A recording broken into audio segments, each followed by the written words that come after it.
자, 다시 그 이미지에 대한 보다 더 본질적인 얘기를 좀 해야겠습니다.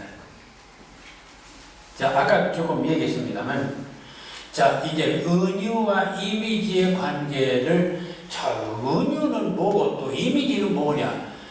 이미지를 사용하는 것이 은유고, 그러니까 이미지하고 은유는 같이 공존하는 것입니다. 이미지하고 은유는 따로 있는 게 아니에요. 은유는 이미지 없이 존재할 수가 없습니다. 어떤 사물을 이미지로 드러내는 모든 행위가 은유예요. 그 행위가, 그 과정이 은유라는 것입니다. 옮기는 과정을 은유라고 하죠. 그러니까 옮긴 결과가 뭐냐? 그게 이미지예요. 자, 이미지는 그런데 그 이미지가 왜 그렇게 중요하냐? 이미지는 인간 최초의 은유적 언어다. 아까 얘기했죠? 결국 인간 최초의 경험은 이미지로 경험하는 것입니다. 감각적으로 처음에 태어나서 언어를 알았어요? 몰라요. 언어를 알았을 적이 없습니다. 인간이 최초로 사물과 태어나서 사물과 접촉하여 나타난 심리적 현상은 나의 눈에, 나의 마음에 비춰진 이미지다. 우리는 이미지로 보고 느끼는 것뿐이에요. 여러분들 옛날 기억들이 다 뭐예요? 머릿속에 남아있는 기억들이라는 게 다 뭡니까? 과거에 경험한 이미지들이 지금 기억 속에 남아있는 것입니다. 자, 그래서 인간이 최초로 사물과 접촉하여 나타난 심리적 현상은 나의 눈에, 나의 마음에 비춰진 이미지다. 그래서 니체는 우리가 한 사물을 지각할 때 우리는 먼저 어떠한 신경 자극을 느끼게 됩니다. 그렇습니다. 우리가 한 사물을 지각할 때 우리는 제일 먼저 하는 것이 신경 자극을 느끼게 한다. 그러니까 어떤 감각 기관을 통해서 느끼게 된다. 그 신경 자극은 곧바로 우리로 하여금 어떤 이미지를 떠올리게 한다. 최초로 우리가 느끼는 것은 창밖에 지금 낙엽이 있는데 저는 빨간 낙엽을 보고 저거 붉은 빛이네. 그게 최초로 느끼는 것이죠. 시각적으로 붉은 빛이지 저게 단풍인지 뭔지 처음에는 몰랐지 않겠습니까? 그 단풍이라고 말을 붙이면 그 다음이고 우리 눈으로 최초로 경험한 것은 저거 빨간 것이네. 뭐 이런 겁니다. 자, 그래서 우리로 하여금 어떤 이미지를 떠올리게 되는다. 이것이 첫 번째 은유다. 그런데 이미지로 느낀다는 것 자체가 은유다. 그래서 그것을 니체는 그걸 첫 번째, 제1차 은유 뭐 이렇게 말했습니다. 그 이미지는 바로 그래서 그 이미지를 음성으로 이제 바꿔요. 또는 기호로 바꾸는데 음성 기호로 바꾸거나 문자 기호로 바꾸는 게 그게 언어예요.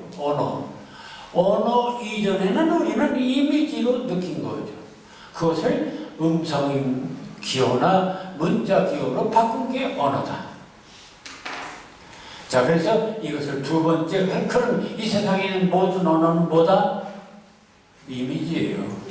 이미지가 굳어서 언어가 된 거예요. 그러니까 여러분들 시 공부를 하면서 정말 꼭 알아야 될 것은 언어를 빼세요. 시는 언어로 쓴다. 그거 빼세요.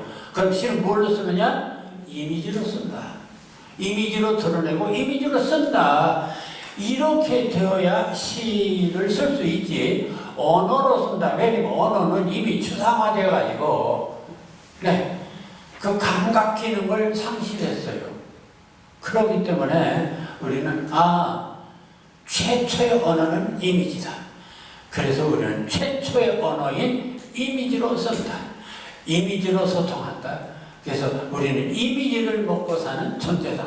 이렇게 아예 그냥 완전히 의식이 바뀌어야 시를 쓸 수가 있는 거예요. 그러지 않고 나는 언어로 쓴다. 그 언어 하면 뭐는 추상적 언어가 많지 감각적 언어가 많으니까 전부 다 추상화되어 버리죠. 그 감각이 없는 언어들이에요. 자, 그러니까 인간 최초의 언어는 사실은 이미지였고 그 이미지를 그 사물이 자신의 심리적 인식 장치를 거쳐 여과된 이미지라는 데서 이는 이미 원 사물을 이미지화한 것인 만큼 메타포, 은유, 메타포, 즉 전이의 산물이 된다. 어쨌든 원사물을 이미지로 바꿨으니까 그게 바로 은유다 이거예요. 원사물을 이미지로 바꿨으니까 그건 은유예요. 그 이제 과정을 보면 은유다 그런 얘기죠. 즉 전이의 삼자라서 모든 사물의 이미지는 바로 은유라는 말이 설득력을 갖는다. 그래서 모든 사물은 다 이미지다.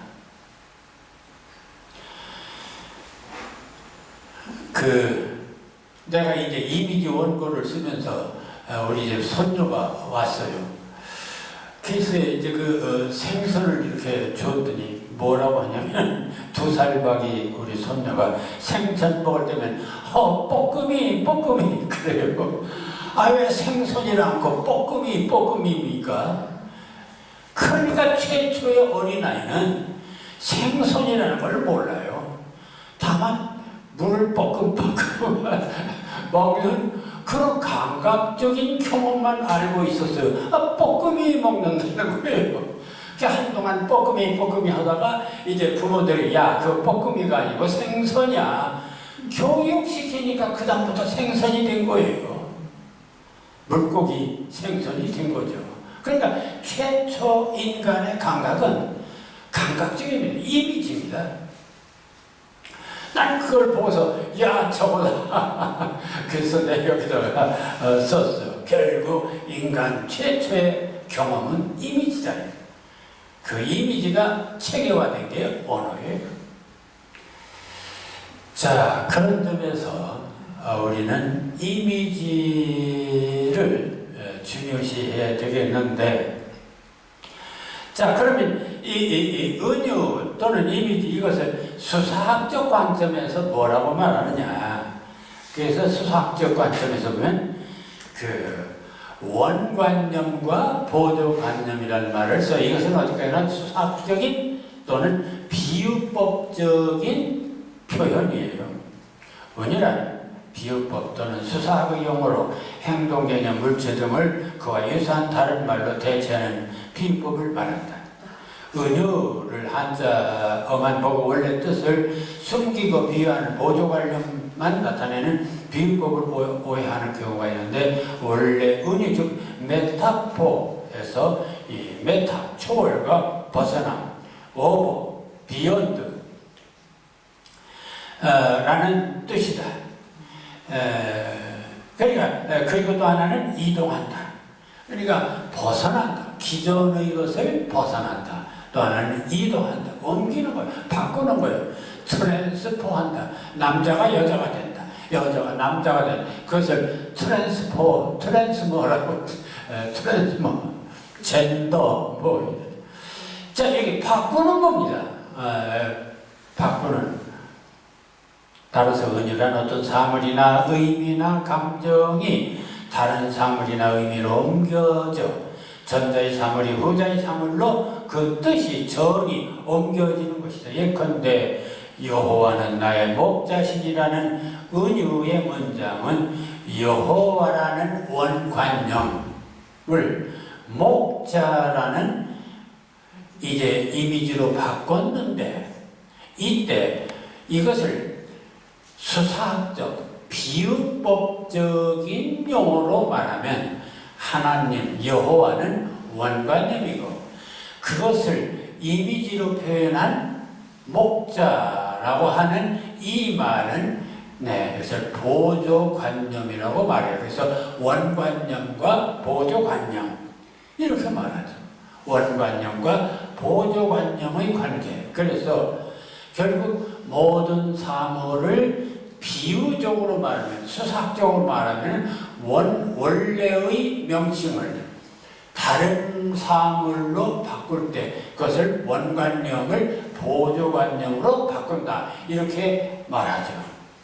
그래서 은유란 원관념을 보조관념으로 이동시키는 것이다. 그것은 수학적인 용어라는 것을 참고로 이해하면 되겠습니다.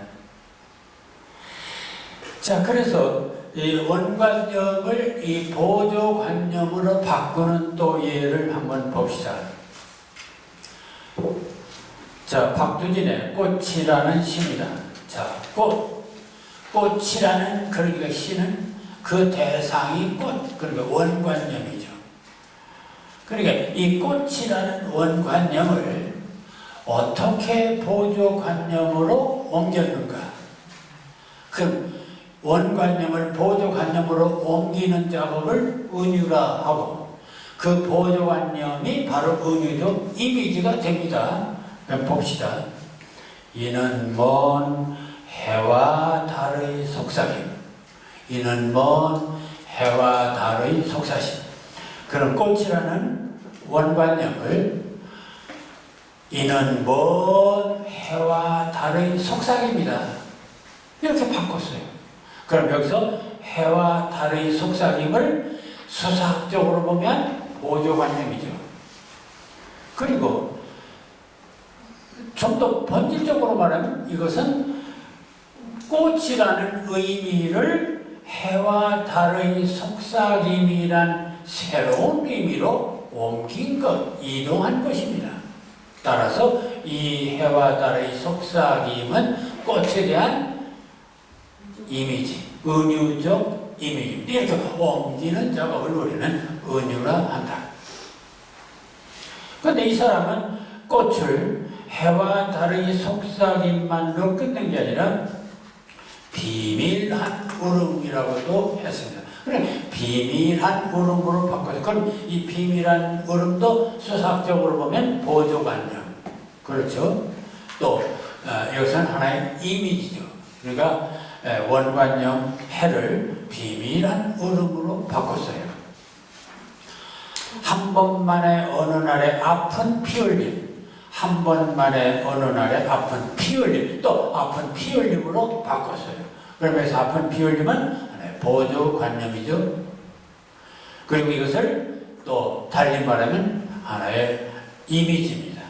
자, 이렇게 은유와 이미지 관계 또는 이미지라고 하는 것은 정말 시를 시답게 하는 시의 생명이 됩니다.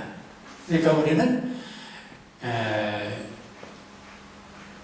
모든 표현의 기본을 또는 이해를 이미지로 보고 그 이미지로 드러내고 이미지로 이해하고 이미지로 드러내고 이런 작업이 시다 하는 점에서 근데 그 이미지로 바꿔서 드러내는 그 행위를 은유라 한다. 그 행위를 은유라 한다. 그러니까 은유와 이미지는 서로 함께 있는 그런 존재하는 공생의 관계에 있는 것이다. 이렇게 얘기할 수 있습니다. 상당히 기본적으로 가장 쉽게 자세하게 얘기를 했습니다. 그런데도 막상 자신이 시를 쓸 때는 이 기본 원리를 잊어버리고 계속 상투적인 관념적인 언어로 쓰겠다는 생각을 하는 것입니다. 그러니까 이 문제를 극복하는 것이 시인에게 있어서 가장 중요한 작업입니다. 그리고 이것은 평생 해야 할 작업. 왜냐하면 수십 년 평생을 추상적인 언어와 살았기 때문에 그것을 이미지 언어로 느끼고 표현한다는 일이 쉬운 게 아닙니다. 그래서 여기는 끝없는 노력이 필요하다. 자, 오늘 여기까지 해서 이미지와 은유의 관계, 이미지는 무엇인가를 얘기를 했습니다.